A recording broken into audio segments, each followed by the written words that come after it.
Welcome back to the Barrel Zone. Happy to be back after this 1 week layoff. We have tons of games to go through. Super interesting slate, 11 games. I will be streaming on all days of the week, so we will be live on Thursday, Friday, Saturday, and Sunday. I'm putting up the odd screen as we speak, and we will get right into it as there is tons of games to go through, lots of interesting ones, as I said. Quick update on the Discord.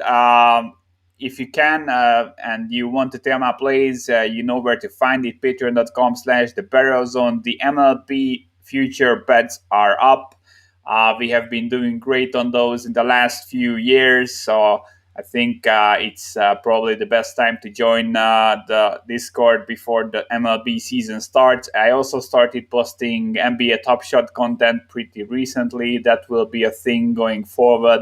So lots of interesting things that can help you make some money. So first game on the board, Detroit at Charlotte. Spread is plus 5.5. Charlotte laying 5.5 points at home. Game is off the board on Pinnacle. I'm not sure why Dylan Wright is questionable for the Pistons, but his probable injury, isn't something that should be really moving this line a lot. My line here is a bit closer to Charlotte -4, 4.5. I think 5.5 is maybe a bit too much. I think we will see this closer to 4.5 or 5 on Pinnacle. I have a theory. I'm not sure the Pistons will be as plucky and they don't. I don't necessarily believe they will keep games as close in the second half as they did in the first half. Overall, the underlying numbers aren't bad, but I think they will kind of focus more on just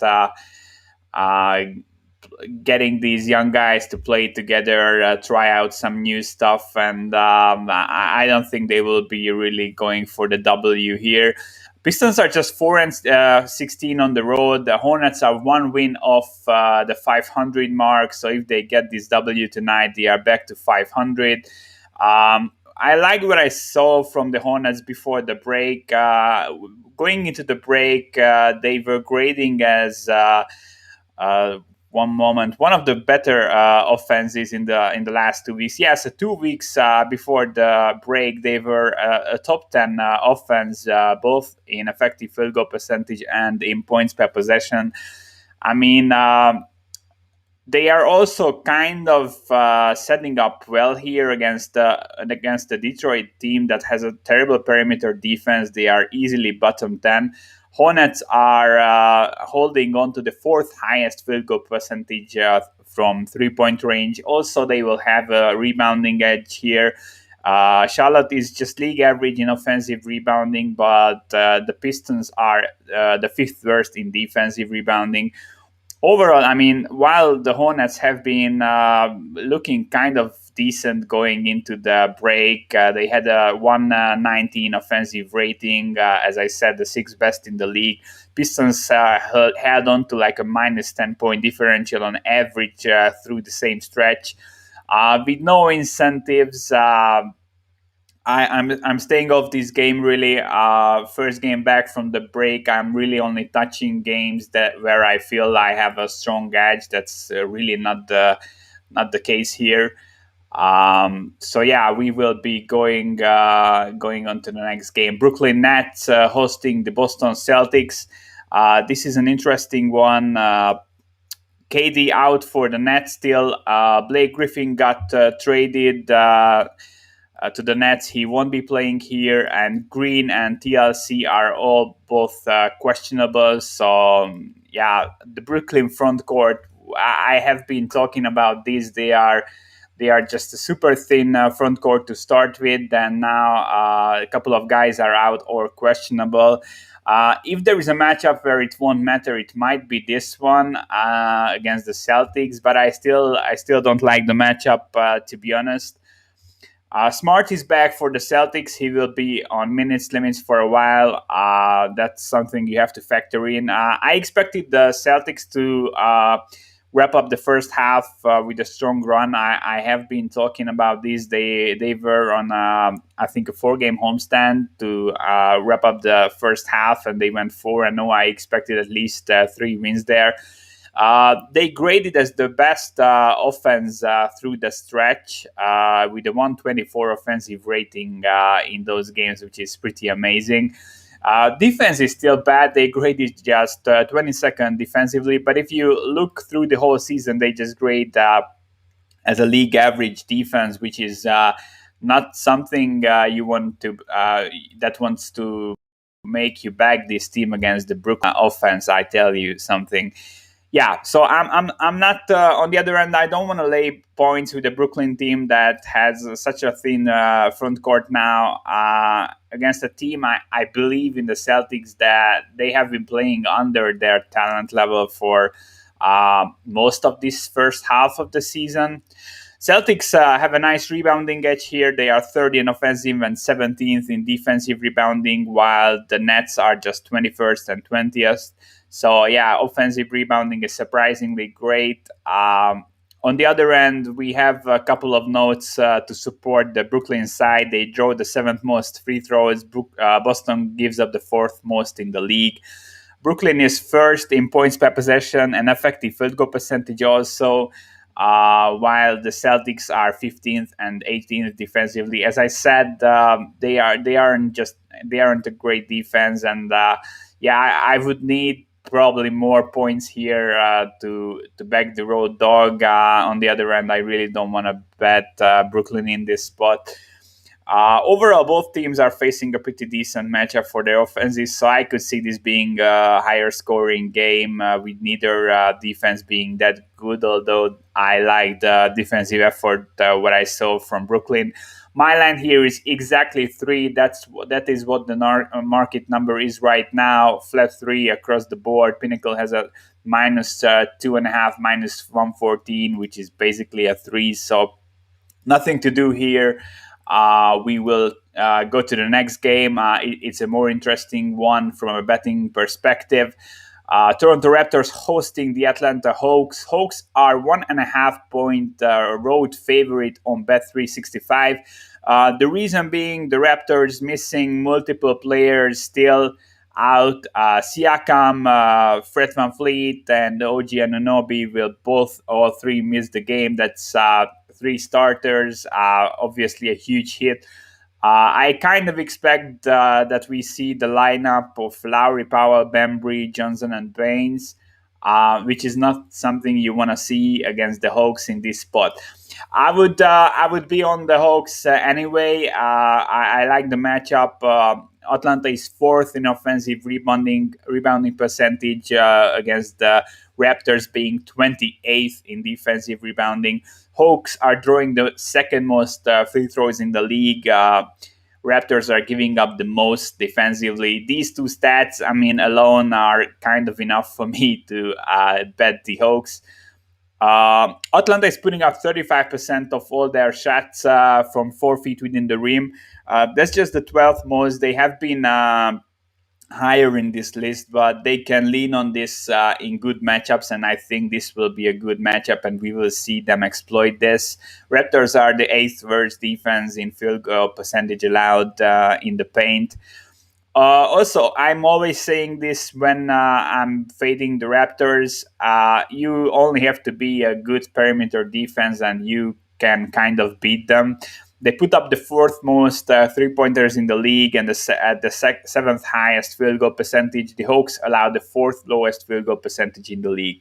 So yeah, it's a pretty simple handicap. Important injuries for the Raptors, rebounding edge, free throw edge, good matchup for the Hawks. I think 1.5 and 2, that's not enough. This should be at least 3. We will see how the market shapes up, but I think all current numbers are bettable with the road favorite here. So Atlanta Hawks is the first side I'm liking today. to start off the second half of the season. They have been underwhelming. I have been kind of losing on them more than I have been winning through the first half of the season. So, yeah, hopefully they won't let us down today. So, next game, Miami Heat hosting the Orlando Magic. Bam Adebayo is out for the Heat, which is a huge hit to them. I would really like them in this spot, but I think Bam out and them still laying 6.5 points is a lot. Other soft books had these 7.5 too many points in this spot. I get that the Heat were rolling. They were 7-1 in the last 8 games going into the break, while the Magic were losing 5 straight, which is a lot, obviously. But you won't find value on the favorite in spots like this when they are on a winning streak and the other team is just losing all their games. Injuries for the Magic. Anthony, Ennis, and Fournier are still out. That's 3 starters, and Gordon is questionable. They are probably, maybe down 4 starters, which would be pretty insane. But that's how their luck has been through the whole season. Gordon has been out for multiple weeks. He is upgraded to questionable. I think he will play. We don't know the minutes, but I'm obviously not expecting like 35, 40 minutes, nothing like that. Maybe he plays 20, 25 minutes. So yeah, this is not a good spot to back the road dog. I mean, you heard the trade rumors around Vucevic's trade. You heard the trade rumors about around Gordon. 3 key injuries, but on the other hand, I cannot lay this many points with the Heat. They are one of the worst rebounding teams in the entire league. And they are 26 in offensive rebounding normally, and they won't have Bam here. And they are facing the team that's the best defensive rebounding team in the entire league. That alone is just enough for me to lay off. Bad rebounding against a great rebounding team and missing one of your key players, it's a big no-no for me. And the Magic weren't really good to start the season anyways, and they are wrecked by the injuries, but they kind of learned how to play around these injuries, and they weren't like destroyed completely, even while they were missing like even more players than they are missing right now. I think like Michael Carter Williams can do a decent job in point guard. Like Terrence Ross will slide into the starting lineup. He's decent. I think we will likely get in Gordon back, and obviously Vucevic will have a field day here. So yeah, no lean or play for me. Heat are also playing tomorrow against the Bulls. We will see if Bam will play in that game or not. But I think overall this is a decent line. I'm not touching it. Anything between 6 and 8, I think is okay. But yeah, I mean this isn't an amazing matchup for the Heat in my opinion with. Bam out against a pretty physical team. All right, Philadelphia 76ers at the Chicago Bulls. Bulls are 2.5, almost 3-point favorites here. The reason is Embiid and Simmons will be out for this game. They did miss the All-Star game, had some COVID issues. They aren't infected as far as I know, but they are in the league's COVID protocol. On the Bulls side, they are getting Markkanen and both Porter and Markkanen back, which is huge. Both guys have been missing like a month or even more. But still, the Bulls did somehow survive. If you look at their overall numbers, I mean, I think they are a decent team. They are a league average team. They sit at 16 and 18, ninth seed in the East. Overall, offensively, they grade as the 14th best team in points per possession and 22nd defensively. But they had some stretches when they were playing pretty decent defense. So I'm liking the Bulls. They are now fully healthy. Philly without Embiid, it's terrible. They are, I think, 1-5 or 1-6 this season with Embiid out. Bulls were on kind of a roll going into the break. They won 6 out of the last 8 games. It's a back-to-back for the Bulls, but they are at home, so just the home back-to-back of a full week of rest now, having everyone. Um, I mean, I'm telling you, Harris for Philly as a primary scorer is not something that I'm buying. I don't think it will be enough here. Uh, my line would be Philly -4 if everyone was in. So this was just a 6.5 to 7 point correction. Normally, if you come from a math standpoint, I think that's enough and that's all right. But if you look into the matchup and how well the Bulls have been playing, I don't think this is enough of a correction. So I have a small play on the Bulls here, and I think even at 3, I would bet them. Basically, the current line, which you can see on Bet365, is a 3. New Orleans hosting Minnesota. New Orleans laying 8.5, 8 points. This is a bad game. You shouldn't bet this game. New Orleans Pelicans are one of the worst defenses in the league. They shouldn't lay close to 10 points against anyone. On the other end, Minnesota is without Russell, Beasley, Carver, and obviously Karl Anthony Towns is limited to 30, 32 minutes or so. That's not a great proposition. I'm not liking it. But, I mean, if you look at the Pelicans, everyone is saying that the Pelicans are fun and stuff like that. They aren't fun, and primarily they aren't good. They are just 15 and 21. They have negative point differential. They went going into the break in the last 2 weeks. They went 1 and 4 with a -3 point differential. They are scoring, but they are allowing more points, and it's just bad. And also the matchup is pretty bad if we get there. Obviously, against Minnesota, you only have to. I mean, they only attack the rim; they don't do anything else, especially with multiple shooters out. But the Pelicans allow the fourth highest field goal percentage in the paint. I think Karl Anthony Towns might have a huge game here. Uh, Obviously, the usual edges for the Pelicans are here. They are the top overall rebounding team in the league, second in offensive and fourth in defensive rebounding, facing bottom 10 rebounding team here. Pelicans are drawing the fifth most free throws.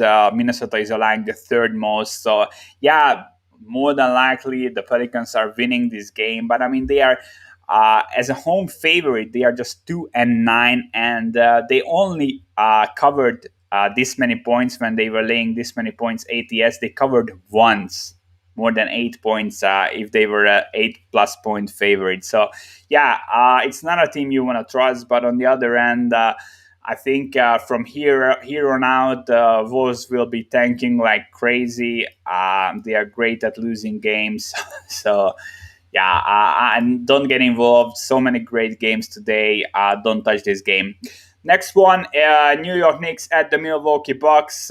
11-point spread. I haven't bet this game yet, but I'm kind of on the fence. I like the New York Knicks here. Some injuries, sadly, for New York. Rose will be out. COVID contact tracing. Robinson is obviously out longer term with an injury. And Rivers also out. If Rose would be in, I would be 100% on the Knicks. I don't like Peyton starting, really. I just really don't trust the guard unit with Rose out. It's a difficult group to trust, but this is such a great matchup. They can match the rebounding of Milwaukee, which is one of their big strengths for the Bucks. Knicks are ninth in offensive, 10th in defensive rebounding. Milwaukee is either getting to the rim or shooting a three. New York is allowing the second lowest field goal percentage in the paint and the lowest field goal percentage from downtown. It's an amazing matchup. I think the New York defense will be able to slow the Knicks down. I mean, New York, you know what's the deal? They don't really have an offense. It's not efficient. I mean, this team would be amazing if they would get a scorer like a Lavine or anyone like that. Just they don't need to do anything. Just get a guy who can put up 30 a game, and they will be all right. I think I'm still loving the direction they are heading.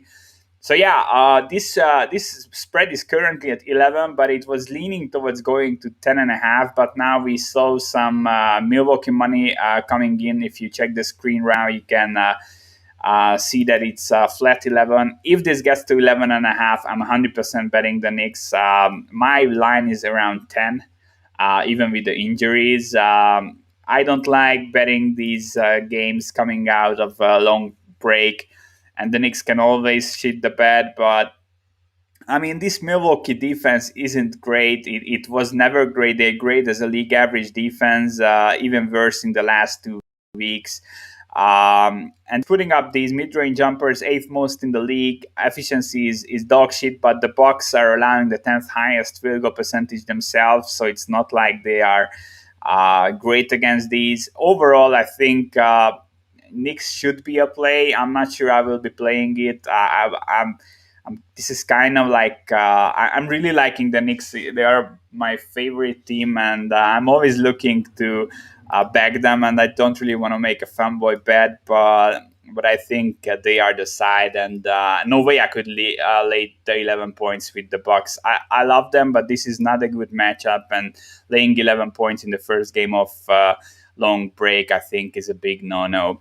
Next game, Dallas Mavericks at the OKC Thunder. Dallas laying 6.5 points. Interesting one. Multiple reasons. Dallas is on a back-to-back. They played a game last night. Doncic played 39 minutes. Porzingis 34. I think you should wait for the injury report if you want to back Dallas here, as Doncic was sitting against OKC before the game. They clearly expected an easy game, and they won't really have too many second half. I think their schedule is pretty difficult, the upcoming schedule. So I think they will use any spots to rest Doncic, and it's not likely that they rest him second game back from the long break, but I could see it. So yeah, first game without Doncic, Dallas closed as a 5-point favorite at home. Now they're laying 6.5. Obviously, the back-to-back has to get factored in, but I mean the line is basically amounting as Doncic being worth around 4.5 points, which I think is kind of fair if he's in, obviously. So yeah, I'm okay with the 6.5. I don't want to touch the game, to be honest. Porzingis could be also sitting. I mean, he just came back from the injury. His minutes aren't as high to start with. Mavs have been winning 4 straight, 11 of the last 14. OKC kind of struggling, but I mean, besides their defense, there is really nothing to this team. But they are a top 10 defense, and the matchup for them, I think, is pretty decent. Dallas is third worst in offensive rebounding. OKC is league average defensive rebounding team. OKC top 10 defense everywhere besides the paint, but the Dallas Mavericks aren't attacking the paint. I have been repeatedly saying this, that I mean, if OKC can keep you out of the paint, I think they will be able to slow you down. And if you check the first game, I mean, it was a super low scoring game, and both teams were struggling offensively, which is the usual for the OKC Thunder, but not the usual thing we see from the Mavericks. So yeah, OKC also allowing the least free throws in the league, which is another. I mean, overall, I kind of like the matchup for them, to be honest, but I think they aren't really a team you want to back. They are another one of these teams that's built in chemistry. They aren't playing to win. They don't have anything to gain here, really. I think the line is decent. I'm not liking the Mavs. I know that they have been winning games, but I'm not liking them overall. OKC doesn't have an offense, so yeah, I'm staying away. But I think you should wait for the injury report here. I could see Doncic or Porzingis sitting, and then you should probably absolutely jump on OKC plus 6.5. I can live with that line if both guys end up playing. Golden State Warriors at the LA Clippers. 7.5 is the spread on Bet365, and it's leaning towards Golden State, which I completely understand. So Golden State plus 7.5 is juiced to minus 115. Problem here is that Golden State was the only team that wasn't publishing an official injury report, so we kind of know nothing. But there has been news around Wiseman. He was missing a COVID test, so he might be likely out because of the league's protocol. Green isn't fully healthy, but he did practice fully yesterday. I think he will be tagged as questionable or a game time decision. So those are the reasons why this is close to 7.5. Normally, I would make this like Clippers minus 5.5 to 6. LA has been pretty bad before the break. I think they are 1-4 in the last 5, but they are fully healthy. They are a top team. Top teams coming off breaks when they were going in on a weak streak. I kind of like backing them. We know that they can put it together, and the Golden State Warriors aren't a good team. They were never a good team. Through the season, they grade as the 8th worst offense, and through the last 2 weeks before the break, they graded as the 3rd worst offense. I mean, Clippers with a huge rebounding edge. Golden State is the 2nd worst in offensive rebounding and 4th worst in defensive rebounding. They also give up the 2nd most free throws. Clippers draw the 10th most offensively. Warriors allow the 10th highest field goal percentage on threes, while the Clippers hold the highest field goal percentage out of any team in the league. I'm buying LA long term, but I think this 7.5 is slightly inflated. If Wiseman is out, then I can probably get close to this, but I would probably still like a 7 more. So yeah, no way you are finding value on a fully rested LA team at home, no matter what LA team we really talk about here. Lean would be Clippers. I think they will be easily winning this, but still the Warriors are a great defense, and they can surprise you. And we've seen the Clippers underwhelm, so yeah, I wouldn't be surprised if they don't end up covering. Houston Rockets at the Sacramento Kings. Kings laying 4.5 points. The Sacramento Kings are laying 4.5 points. Just repeat this. What the fuck? I mean, it's the worst defense in the league by a country mile. Through the season, they grade as the 30th best defense. Through the last 2 weeks, they grade as the 30th best defense. They are terrible. Houston is either getting to the rim or shooting a 3. Recently, they are more likely to shoot a lazy bad 3. But I mean, the Kings are allowing the 2nd highest field goal percentage from downtown. Houston, 13-game losing streak. I mean, incredible. But I think they have been kind of losing these games. I mean, they have been giving up mentally since Wood has been out. I mean, they did look terrible. Vol will be back for this game. Oladipo is also playing. Gordon is questionable. The thing about Wood is that he practiced in full yesterday, but he won't be playing here. This is the first game of a back-to-back. They play Utah tomorrow. Obviously, they will lose that, so I don't know why Wood isn't playing here in a winnable game, but it's the Houston Rockets. They do crazy things. So yeah, interesting stat. John Wall, Christian Wood, Eric Gordon, and Victor Oladipo has spent just 8 minutes together on the floor this season.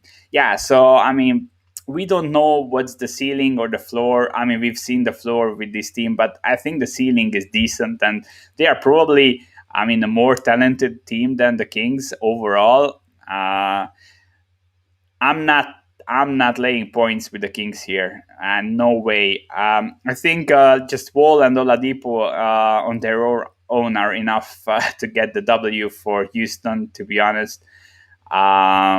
Kings are terrible. Houston has been struggling, but I mean, through the season, they are a borderline top 10 defense, and it's not a bad defense. They have been giving up on everything recently, but I mean, we might see a spark with most of the guys back, and Wood likely coming back tomorrow.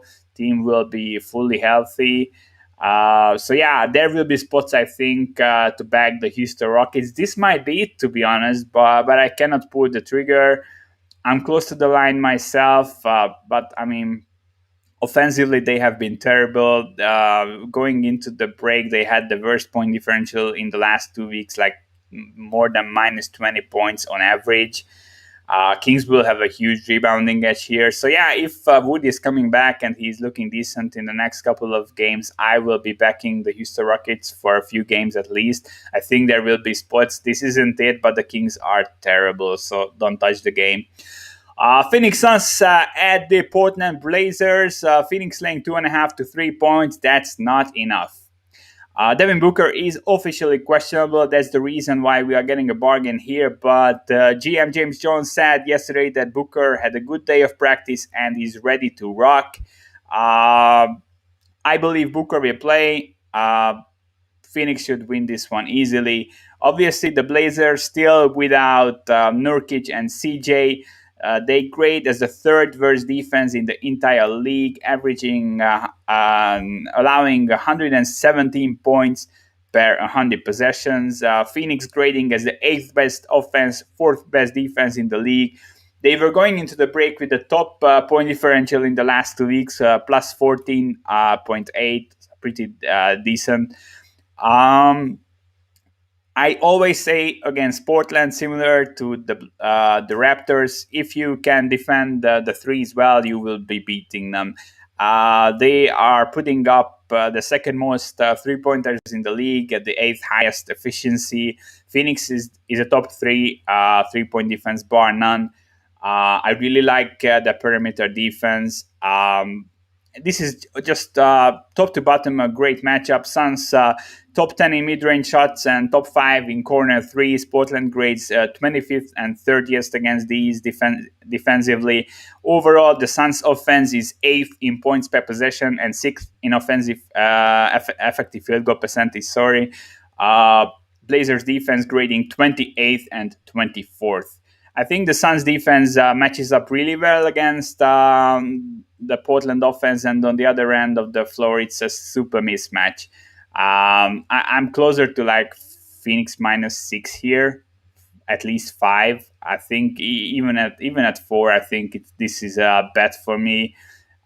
Just based on the matchup, I would be around 4 if everyone was playing for the Blazers. But we have been talking about this. You have to downgrade them for losing Nurkic and CJ.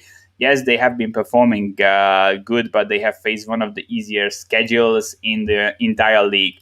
So this is it for today. Recapping my lanes. I'm kind of liking the Hawks here. Whole Toronto squad is out.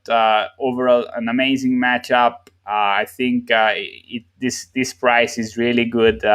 If you can grab a -2, that's what you should be doing. I like the Bulls at home, small favorites against Philly without Embiid and Simmons.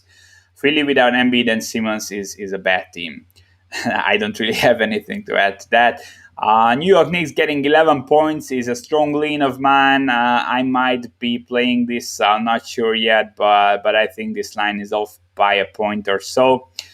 I really, really like the Phoenix Suns laying just 2.5, 3 points at Portland. I think that's a super strong look. And I think that's it. Yeah, it's a big slate, but I mean, I don't really have as much bets or leans as I expected. But I mean, first game back after a long layoff, I think variance will be super high today. So yeah, that's about it. Thanks for joining in. I will see you guys tomorrow at the same time. If you want to grab my plays, you can go to patreon.com/the Barrel Zone. As I said, I have the baseball futures up for the season. And yeah, can't wait to get started with that. We will probably split the show in 2 halves for when the MLB season starts. Both segments will be like 15 minutes or so.